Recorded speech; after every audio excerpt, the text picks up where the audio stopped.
Assalamualaikum warahmatullahi wabarakatuh. Alhamdulillahi wa kafa.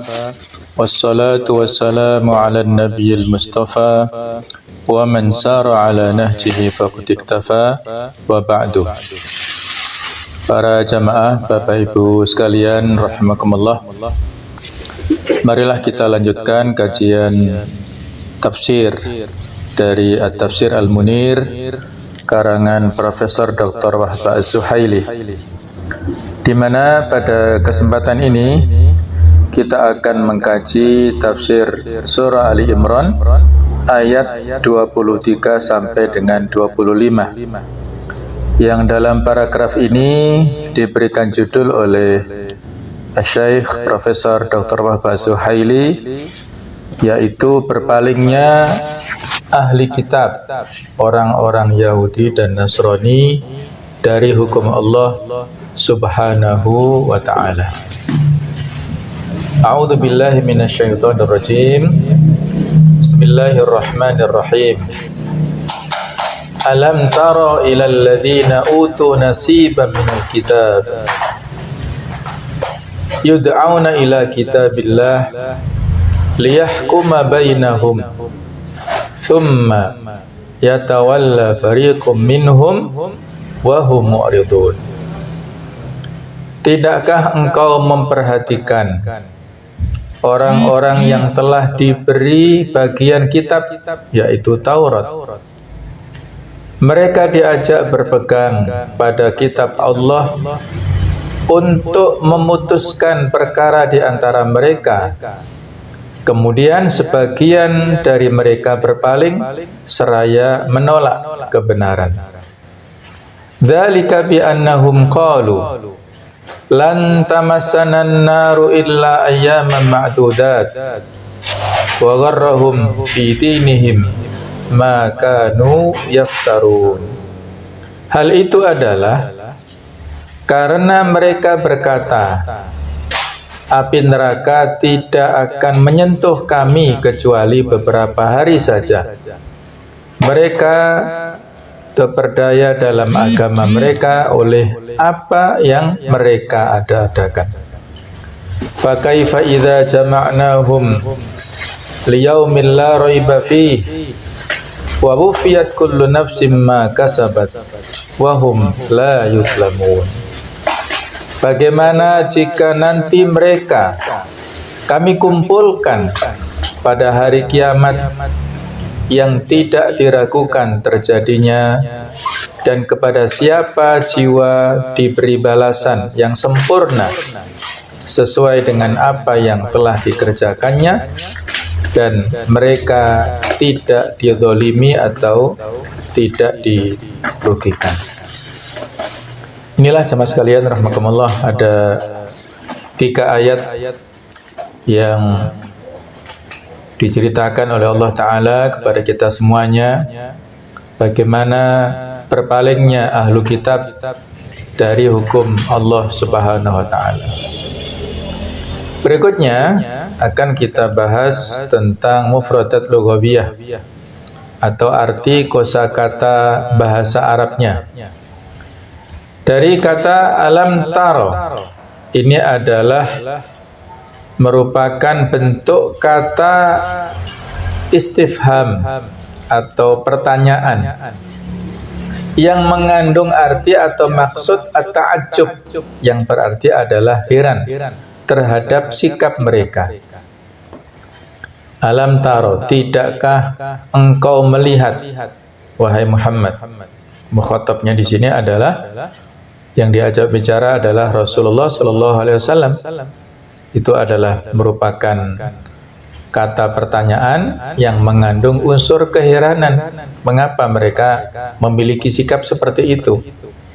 Sedangkan makna dari nasiban minal kitab, jika huruf jarmin memiliki fungsi at-tab'id atau yang berarti adalah sebagian, maka artinya adalah sebagian dari kitab Taurat. Namun jika memiliki fungsi al-bayan atau penjelas, maka artinya adalah kitab Taurat secara keseluruhan. Yang dimaksud oleh ayat ini adalah para rabi atau pendeta Yahudi atau kaum Yahudi secara keseluruhan. Sedangkan makna dari kata yud'auna adalah mereka diserukan, mereka diajak. Kedudukan kata ini menjadi hal atau yang berarti adalah keadaan. Adapun orang yang menyeru mereka adalah Rasulullah Shallallahu Alaihi Wasallam. Berikutnya adalah arti daripada kitabillah. Yang dimaksud di sini bisa bermakna Taurat ataupun juga Al-Quran, masing-masing sama. Adalah merupakan kitab samawi, kitab yang diturunkan Allah Ta'ala. Sedangkan makna liyahkuma bainahum, untuk menetapkan hukum di antara kaum Yahudi. Dan makna thumma yatawalla adalah berpaling dengan badan atau dengan hati. Makna daripada mu'ridun, mereka berpaling dari menerima hukum yang ditetapkan oleh Allah Subhanahu wa taala. Dan makna dzalika adalah keberpalingan ini. Sedangkan makna daripada kata-kata yaftarun adalah mereka membuat kebohongan. Makna la raiba fi, yaitu yang tidak ada keraguan sama sekali tentangnya, yaitu tentang hari kiamat. Makna daripada ma kasabat adalah apa yang dikerjakannya berupa kebaikan atau kejelekan. Makna wahum adalah manusia, dan arti daripada la yutlamun, mereka tidak dianiaya dengan mengurangi kebaikan atau menambahi kejelekan dari apa yang mereka perbuat. Balasan yang nantinya diterima oleh siapapun, oleh makhluk, oleh manusia, maka itu sesuai dengan apa yang mereka kerjakan di dunia. Apabila kebaikan yang dikerjakan, maka balasannya adalah pahala yang banyak, dan apabila keburukan yang dikerjakan, balasannya adalah dosa. Tidak ada kezaliman sama sekali. Allah Maha Adil dengan apa yang telah dilakukan oleh manusia. Allah memberikan balasan sesuai dengan apa yang dilakukan oleh manusia. Berikutnya adalah tentang sabab nuzul atau sebab turunnya ayat 23 dan 24, di mana dijelaskan oleh Ibnu Abi Hatim, kemudian Ibnu Munzir dan Ibnu Ishaq meriwayatkan dari Ibnu Abbas radhiyallahu anhu berkata bahwa suatu ketika Rasulullah Shallallahu Alaihi Wasallam masuk ke dalam al-midras, semacam sekolahan Yahudi untuk mempelajari kitab Taurat. Kalau biasanya yang digunakan madrasah, sekolahan, nah ini untuk tempat belajarnya orang-orang Yahudi disebut al-midras, untuk menemui sekelompok orang Yahudi. Lalu beliau menyampaikan dakwah kepada mereka supaya mereka masuk Islam. Lalu Nu'aim bin Amr dan Al-Harith bin Zaid berkata kepada beliau, agama apa yang kamu pegang itu wahai Muhammad? Maka beliau berkata, agama dan syariat Ibrahim. Maka mereka berdua berkata, sesungguhnya Ibrahim adalah seorang Yahudi. Lalu beliau berkata, kalau begitu mari kita meminta hukum dari kitab Taurat yang sekarang ada di antara kita. Namun mereka berdua menolak usulan Rasulullah SAW tersebut. Lalu Allah Ta'ala menurunkan dua ayat ini, ya, alam tara ilal ladzina utu nasiba, sampai dengan akhir ayat ke-24 yuftarun. Jadi inilah latar belakang turunnya dua ayat ini, merupakan penjelasan bahwasanya Rasulullah SAW berdakwah kepada orang-orang Yahudi dan melakukan pendekatan-pendekatan yang persuasif kepada mereka supaya mau bertahkim, mau berhukum kepada kitab mereka sendiri, kitab Taurat, yang sebenarnya kalau sudah ada kitab Al-Quran, ya kitab Taurat ini otomatis hukum-hukumnya yang diberlakukan adalah hukum-hukum Al-Quran, ya. Tetapi dalam hal ini mereka pun masih menolak, walaupun kembali ke kitab Taurat tetap mereka tidak mau menerima. Nah, itulah kesombongan yang dilakukan oleh orang-orang Yahudi. Berikutnya adalah munasabah, persesuaian antara ayat ini dengan yang sebelumnya, bahwa ayat-ayat ini merupakan kelanjutan dari penjelasan tentang keburukan-keburukan kaum Yahudi. Pesan ayat-ayat ini ditujukan kepada Rasulullah SAW untuk mengajak kepada sebuah keheranan, takjub tadi, terhadap sikap kaum Yahudi, yaitu bahwa mereka menolak diajak untuk meminta pembuktian dan putusan hukum kepada kitab mereka sendiri. Sikap penolakan ini karena didasari oleh sikap sombong dan kencongkakan mereka, karena mereka merasa memiliki nasab atau hubungan darah yang tersambung sampai kepada para nabi, atau dengan kata lain mereka merasa bahwa mereka adalah keturunan para nabi, dan mereka menyangka bahwa mereka akan selamat dari siksa Allah Ta'ala kelak di akhirat. Lalu Allah Ta'ala membantah persangkaan mereka tersebut dan menegaskan bahwa balasan berdasarkan amal, bukan nasab atau keturunannya. Al-jaza'u min jinsil amal, ya, balasan nanti di akhirat sesuai dengan kadar amal kita masing-masing. Kalau amal kita baik, balasannya baik. Kalau amal kita buruk, ya otomatis balasannya buruk. Tidak ada faktor keturunan, faktor nasab, karena orang tuanya soleh, anaknya morsal atau ahlul maksiat, maka dikategorikan soleh, tidak bisa, ya. Masing-masing mempertanggungjawabkan amalannya. Tidak ada yang namanya bantuan, ya, dari orang tua yang soleh selama anaknya itu tidak layak untuk diberikan syafaat, ya. Allah Ta'ala ketika memberikan izin syafaat kepada Rasulullah SAW, itu orang-orang diberi syafaat itu adalah orang yang layak, bukan sembarang orang, ya, tapi orang-orang yang layak berdasarkan rekomendasi izin dari Allah Ta'ala juga, ya. Kemudian nanti pun sesama kaum muslimin juga sama, memberikan pertolongan dengan izin Allah Ta'ala, itu setelah melalui proses yang panjang, ya, tidak ujuk-ujuk. Nah, orang-orang Yahudi ini mereka terlalu percaya diri, ya, dengan nasab keturunan mereka dari para nabi dan rasul, sehingga merasa aman. Nanti dijelaskan pada ayat berikutnya, kalaupun mereka masuk ke neraka hanya beberapa hari saja.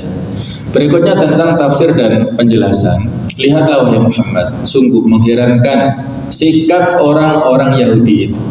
Mereka menjaga dan memelihara sebagian kitab mereka yang diwahyukan kepada nabi mereka, yaitu Musa alaihissalam. Namun sebagian yang lain hilang dari mereka, atau mereka telah melakukan perubahan, pendistorian dan manipulasi terhadap bagian kitab yang lain. Kitab Taurat ini ditulis 500 tahun setelah masa Nabi Musa alaihissalam baru dibukukan, ya. Dan menurut riwayat sudah hilang, ya. Kemudian Nabi Uzair datang dengan mukjizat yang diberikan Allah Ta'ala kepada Nabi Uzair, sanggup menghafalkan kembali kitab Taurat dan menghadirkan kembali di hafalannya, dan mereka orang-orang Yahudi mendapatkan kitab Taurat itu kembali, ya. Nah, jadi ada kemungkinan banyak perubahan ataupun manipulasi dari orang-orang Yahudi itu sendiri, karena pembukuannya itu baru 500 tahun setelah wafatnya Nabi Musa alaihissalam. Namun bagian yang memuat berita gembira tentang munculnya Nabi Muhammad SAW masih tetap terjaga keasliannya atau keotentikannya. Sikap mereka yang mengundang keheranan adalah bahwa mereka menolak untuk menerima hukum yang terdapat di dalam kitab mereka sendiri. Itulah sebuah hal yang sangat mengherankan. Mereka punya kitab, tapi pada saat kembali kepada kitabnya mereka tidak mau, ya. Allahu a'lam. Berikutnya yaitu ketika sebagian para pemuka mereka melakukan perbuatan zina, ya, maka mereka meminta putusan hukum kepada Rasulullah SAW. Lalu ternyata putusan hukum yang beliau tetapkan sama dengan hukum yang terkandung dalam kitab Taurat. Namun mereka berpaling dan tidak menerima keputusan hukum beliau tersebut. Ibnu Katsir berpandangan bahwa ayat ini bersifat umum sebagai bentuk pengingkaran terhadap seluruh kaum Yahudi dan Nasrani yang tetap memegang teguh kepada kitab suci mereka, yaitu kitab Taurat dan Injil, di dalam persangkaan mereka. Jadi bukan hanya berlaku untuk kaum Yahudi saja sesuai dengan sababun nuzulnya, tapi juga berlaku untuk orang-orang Nasrani karena kitabnya secara umum, ya. Nah, jika mereka diajak untuk meminta putusan hukum kepada kitab Allah, maka sebagian dari mereka berpaling. Maksudnya, setelah mereka ragu-ragu untuk menerima putusan hukum sesuai dengan kitab Allah, kemudian mereka berlalu pergi dan berpaling dari hukum kitab Allah. Sedangkan ayat fariqum minhum, yang artinya sebagian dari mereka, mengandung isyarat bahwa ada di antara mereka itu yang masih terdapat sekelompok orang yang tetap memegang teguh kebenaran. Contohnya adalah Abdullah bin Salam dan yang lainnya. Abdullah bin Salam ini dulunya adalah seorang alimnya orang Yahudi atau rabinya, jadi ataupun merupakan orang yang berpengetahuan lah di kalangan orang-orang Yahudi, tokoh di Madinah, tokohnya orang Yahudi. Dan pada saat Abdullah bin Salam ini mendengarkan di Mekah, pada saat Nabi belum hijrah ya ke Madinah, dia mendengarkan ada Nabi akhir zaman itu, dia baca-baca, ya, dihafalkan sifat-sifat Nabi akhir zaman yang ada dalam kitab Taurat dan disesuaikan dengan pada saat Abdullah bin Salam ini melihatnya secara langsung, melihat Nabi secara langsung. Dan karena beliau ya seorang yang alim tadi, pada saat bertemu dengan Rasulullah SAW menguji, memberikan 3 pertanyaan. Kata Abdullah bin Salam, saya akan bertanya kepada Anda 3 hal yang tidak mengetahuinya kecuali seorang nabi. Kalau manusia biasa nggak bisa menjawab, kalau seorang nabi bisa. 3 hal yang ditanyakan, yang pertama adalah apakah pertama-tama yang muncul pada saat menjelang hari akhir atau hari kiamat itu apa? Yang kedua adalah makanan apa yang pertama-tama dimakan oleh penduduk surga, jenisnya apa? Yang ketiga, tentang faktor kemiripan anak-anak kepada orang tuanya, apakah dengan ayahnya, dengan ibunya, atau saudara dengan pamannya, itu karena sebab apa? Nah, akhirnya Nabi SAW mengatakan, Jibril telah memberitakan kepada saya. Kata Abdullah bin Salam sebelum diteruskan menyela, ya, Jibril itu menurut orang-orang Yahudi dibenci, ya. Jadi orang-orang Yahudi tidak suka dengan Jibril. Yang diberitakan oleh Jibril tentang pertanyaan Abdullah bin Salam itu yang pertama, bahwa pertama-tama tanda-tanda datangnya hari kiamat nanti, menjelang hari kiamat itu adalah api yang muncul, yang menyatukan orang-orang dari timur dan barat. mereka tergiring dengan adanya api ini pada akhir zaman ya, dan mereka tergiring berkumpul di Syam sana, di Palestina ya. Kemudian yang kedua itu adalah makanan yang dimakan oleh penduduk surga. Pertama-tama itu adalah hati ikan. Nah, itulah makan pertama, menu ya. Menu pertama yang dimakan oleh penduduk surga, hatinya ikan. Sedangkan faktor kemiripan antara anak dengan orang tuanya itu adalah pada saat suami istri melakukan hubungan jima atau hubungan seksual. Kalau suaminya orgasme terlebih dahulu, maka anak mirip bapaknya.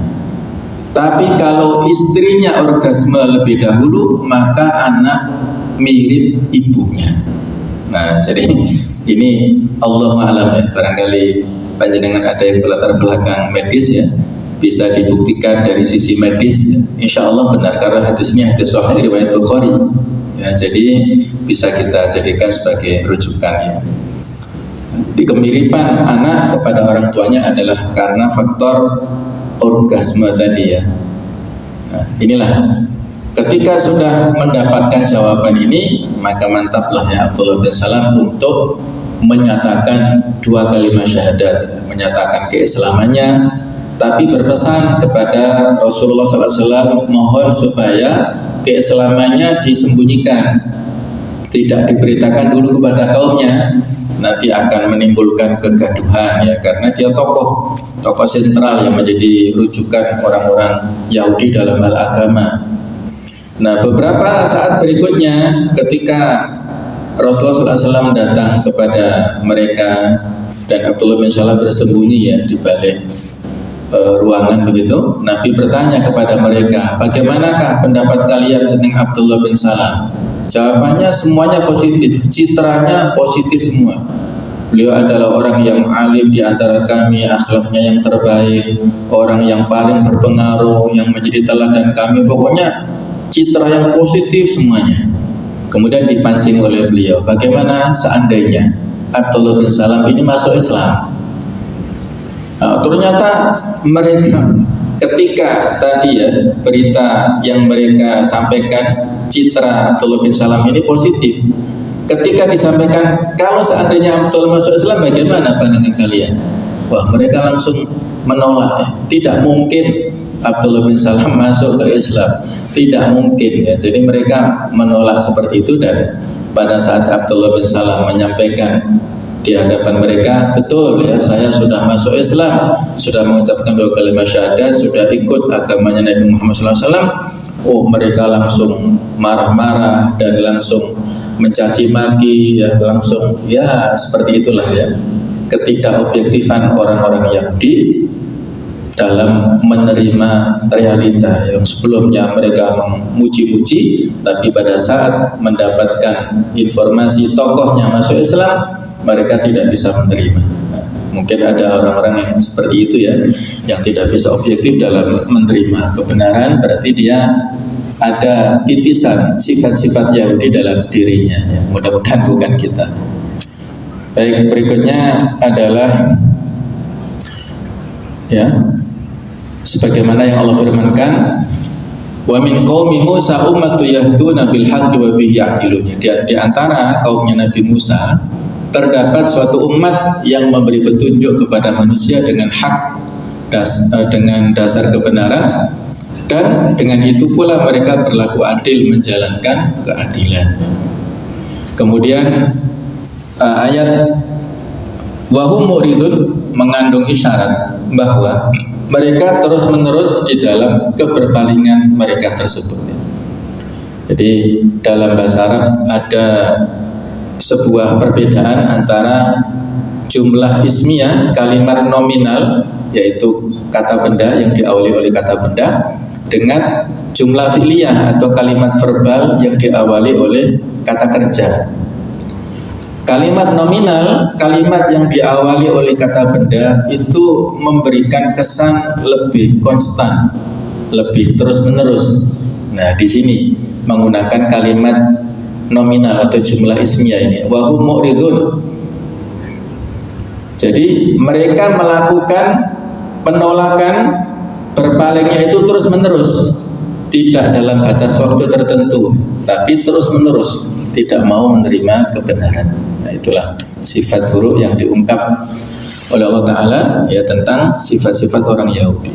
Kemudian Allah menjelaskan tentang sebab keberpalingan dan pengingkaran mereka ini, yaitu keyakinan mereka bahwa mereka akan selamat dari siksa Allah.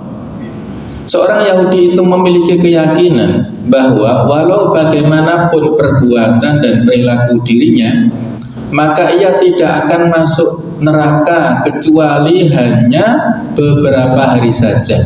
Kemudian setelah itu mereka masuk surga. Oleh karena itu, mereka tidak peduli lagi dan tidak merasa berat untuk melakukan kemaksiatan karena mereka mengandalkan nasab atau hubungan darah mereka yang tersambung kepada para nabi. Bahkan pada saat mereka didakwahi oleh Rasulullah SAW ketika sudah berada di Madinah. Di Madinah ada beberapa suku kabilah dari Yahudi, ada Bani Nadir, ada Bani Qainuqa, ada Bani Quraidah, ada juga Bani yang ada di Khaybar ya. Nah, mereka ini susah sekali untuk menerima dakwah Islam ya. Pada saat mereka didakwahi oleh Rasulullah SAW, mereka terus terang ya, tidak mau untuk menerima dakwah Islam. Alasannya mengapa? Kata mereka, kami hanya masuk neraka 1-2 hari saja. Setelah itu kalian, kurang ajarnya seperti itu ya, kalianlah yang menggantikan kami di neraka, seperti itu. Nah, itulah orang-orang Yahudi yang tidak punya adab sama sekali ya pada saat didakwahi di Madinah ya, dan mereka melakukan pengkhianatan. Yang melakukan pengkhianatan awal adalah Bani Qainuqa. Mereka ini ya punya keahlian di bidang pembuatan senjata dan juga alat-alat barang-barang pecah belah. Jadi alat mereka lengkap, mereka laki-lakinya punya kemampuan berperang. Pada saat orang-orang kaum muslimin sudah ya kita sampaikan tentang tafsirnya ya, mereka menang melawan orang-orang Quraisy di perang Badar ya, mereka ini merasa sombong ya, yang mengalahkan orang-orang Quraisy yang dianggap mereka dari pedalaman ya. Mereka membuktikan bahwasanya lebih berpengalaman dalam bidang perang ya. Ternyata mereka pun juga pada akhirnya dikalahkan dan terusir semuanya ya. Yang terakhir adalah dari benteng Khaybar. Jadi ayat ini mirip dengan ayat yang ada di surah Al-Baqarah, wa qalu lan tamassana nar illa ayyaman ma'dudah, dan mereka berkata, neraka tidak akan menyentuh kami kecuali beberapa hari saja. Katakanlah, sudahkah kamu menerima janji dari Allah sehingga Allah tidak akan mengingkari janjinya? Ataukah kamu hanya mengatakan tentang Allah sesuatu yang tidak kamu ketahui? Nah, jamaah sekalian, tentang jumlah hari di mana mereka berada di dalam neraka, seperti anggapan mereka, yaitu ada yang mengatakan jumlah hari mereka itu 40 hari saja, yaitu jumlah hari di mana mereka menyembah patung anak sapi yang dibuat oleh Samiri. Pada saat Nabi Musa dipanggil untuk menerima kitab Taurat ya, selama 40 hari itu, maka mereka melakukan penyimpangan dengan menyembah patung anak sapi yang dibuat-buat oleh Samiri. Jadi Samiri akhirnya ya diusir ya, dari negeri mereka, dari negeri tersebut ya, dan menjadi orang yang terluka-luka dan su'ul khotimah pada akhir hayatnya. Jadi mereka merasa pelanggaran yang dilakukan dengan menyembah patung anak sapi selama 40 hari itu saja, kompensasinya mereka masuk neraka. Nah, selain itu mereka pindah ya, dipindahkan ke surga. Itulah ya ideologi dan keyakinan yang tidak ada dasar sama sekali. Kemudian jemaah sekalian, mereka diperdaya oleh kebohongan-kebohongan di dalam agama yang selalu mereka buat-buat. Seperti perkataan mereka, kami adalah anak-anak Allah. Nahnu abna'ullah wa ahibba'uh, ya, kami adalah anak-anak Allah dan kekasih-kekasih Allah. Para nabi akan memberi syafaat kepada kami. Kami adalah keturunan para nabi dan umat pilihan Allah. Sesungguhnya Allah telah berjanji kepada Nabi Yakub untuk tidak menyiksa anak-anak dan keturunannya kecuali hanya dalam waktu yang singkat. Nah, itulah ya keyakinan-keyakinan mereka, ya, dan itu turun-menurun, ya, sampai sekarang pun mereka memiliki keyakinan-keyakinan yang salah yang tidak ada dasarnya, tapi terus mereka pertahankan, tidak ada habis-habisnya. Lalu apa yang akan mereka lakukan tatkala kami, kata Allah, mengumpulkan mereka di hari yang tidak ada keraguan sama sekali terhadap kebenaran, akan kedatangannya untuk diberi balasan, yaitu hari kiamat. Di hari itu hubungan nasab terputus, harta kekayaan dan anak-anak sama sekali tidak berguna dan tidak memberikan manfaat apapun. Hari di mana setiap jiwa akan diberi balasan dengan adil tanpa ada pengurangan maupun penambahan atas apa yang diperbuatnya, baik maupun buruk, dan mereka tidak akan dizalimi dan dirugikan. Masing-masing mendapatkan balasan sesuai dengan amal perbuatannya. Sebagaimana Allah Ta'ala berfirman di surat Al-Anbiya 47, wa nada'ul mawazin al-qista liyaumil qiyamah fala tudlamu nafsun syai'a wa in kana mithqala habbatin min khardalin ataina biha wa kafa bina hasibin. Dan kami akan memasang timbangan yang tepat pada hari kiamat, tidak berkurang, tidak ada selisih sama sekali, maka tidak seorang pun dirugikan walaupun sedikit, sekalipun hanya seberat biji sawi. Coba kita bayangkan di sini, ya, kalau timbangan di dunia ya banyak sekali pergeseran dan tidak sesuai antara yang ditimbang dengan nominalnya, ya. Tetapi di akhirat walaupun mithqala habbatin min khardalin, ya, sebesar biji sawi itu tidak ada gesernya, pasti kami mendatangkan pahalanya dan cukuplah kami yang membuat perhitungan. Maka saat itulah semua di antara kita membutuhkan beratnya bobot timbangan kebaikan yang sudah pernah kita laksanakan di dunia. Berikutnya tentang fikih kehidupan atau hukum-hukum yang ada dalam 3 ayat ini. Ayat-ayat ini mewajibkan untuk berpegang teguh kepada kitab Allah di dalam hukum-hukum syariat dan hukum-hukum pengadilan. Ayat-ayat ini juga mengandung kecaman terhadap perilaku kaum Yahudi dan yang lainnya yang jika diajak untuk memutuskan hukum berdasarkan kitab Allah dan menaati perintah yang terkandung di dalamnya untuk mengikuti dan beriman kepada Nabi Muhammad, mereka memalingkan diri dan tidak bersedia menerima hukum Allah. Hal ini merupakan celaan dan kecaman yang sangat keras terhadap sikap mereka yang ingkar dan durhaka. Kemudian ayat-ayat ini juga mengandung kecaman terhadap persangkaan-persangkaan mereka yang tidak benar, yaitu bahwa pada hari kiamat mereka adalah orang-orang yang akan selamat dari siksa api neraka. Mereka mengandalkan nasab mereka, mengandalkan kedudukan mereka sebagai keturunan para nabi, bahwa mereka adalah umat pilihan. Padahal sebenarnya baik buruknya suatu balasan disesuaikan dengan amal perbuatannya. Tidak ada faktor nasab-nasabannya, semua mempertanggungjawabkan masing-masing amalannya pada saat di dunia. Kemudian ayat ini juga mengandung dalil bahwa jika ada seorang yang diminta untuk datang ke hadapan hakim untuk memutuskan hukum bagi permasalahan yang terjadi antara dirinya dan pihak lawan, maka wajib baginya untuk memenuhi permintaan ini. selama dirinya tahu bahwa hakim yang memutuskan perkara tersebut bukan seorang hakim yang fasik, atau selama tidak diketahui bahwa hakim tersebut memiliki sikap tidak suka terhadap kedua belah pihak yang sedang berperkara. Jika tidak memenuhi permintaan ini, maka ia harus ditegur dan ditakzir.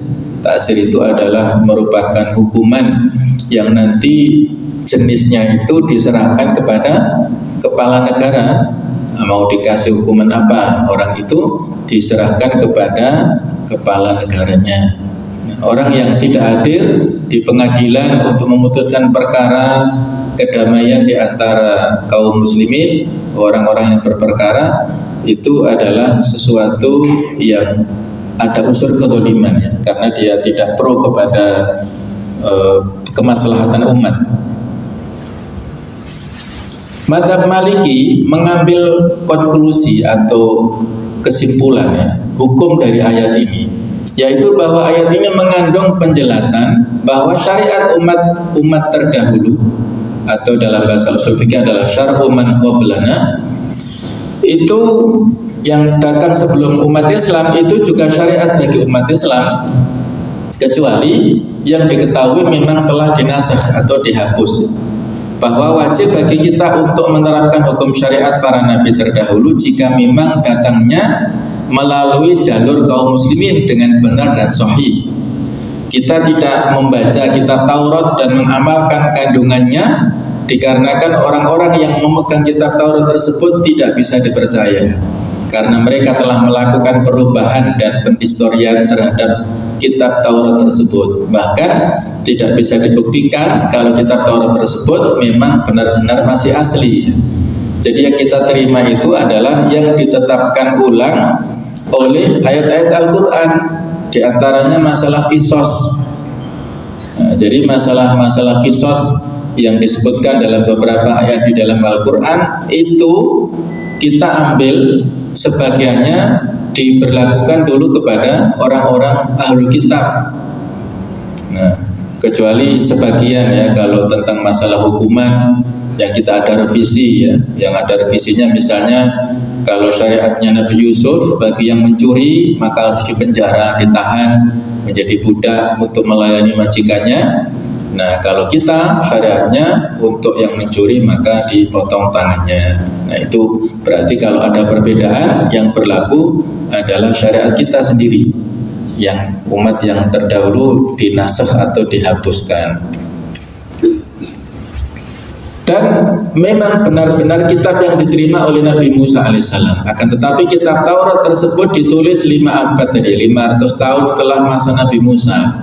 Seandainya kita mengetahui dengan pasti bahwa ada bagian dari kitab Taurat tersebut yang masih asli dan belum mengalami pendistorian atau perubahan, maka kita boleh membacanya. Tapi hati-hati, ya, sebagaimana yang sudah kita sampaikan, Umar pernah membaca kitab Taurat dan mengagumi, maka ditegur, ya, dengan keras oleh Rasulullah SAW, dan dia mengatakan bahwasanya kalau seandainya Nabi Musa hidup saat ini tidak ada pilihan kecuali mengikuti Nabi Muhammad SAW.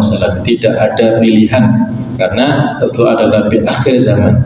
Nanti pun ketika Nabi Isa turun untuk memiliki misi khusus, ya, membunuh Dajjal itu, maka Nabi Isa alaihissalam nanti pada akhir zaman itu juga mengikuti syariat Islam, bukan syariatnya sendiri, ya, karena syariatnya sendiri sudah lewat berlakunya, dan ketika syariat Islam sudah hadir di bawah Nabi Muhammad SAW, pilihannya hanyalah syariat Islam ini.